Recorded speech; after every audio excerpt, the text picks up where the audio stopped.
I think the primary factor is obviously clinical assessment plus the laboratory quality.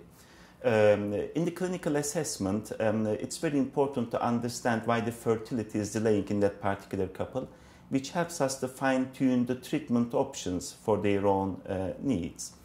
This assessment requires assessment of the sperm quality, assessment of the egg quality, and the uterus and the fallopian tubes to start with.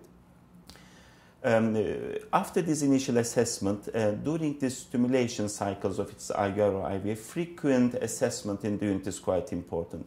Once the initial decision is given what treatment is to be employed, we need to keep an eye on the response of the patient very closely to fine-tune for a better outcome. I think these parameters are the primary clinical differences perhaps from the other units, that initial assessment, not to a degree to delaying the active treatment, but to understand as much as we can of their own biologic response potential.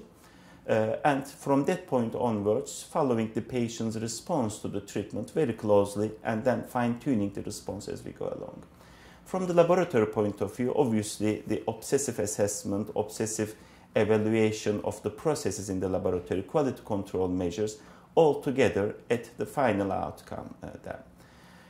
These are the main reasons why one unit can be more successful than the others. It's primarily obsessive involvement in the patient care, and there is no one single treatment which is suitable for every patient.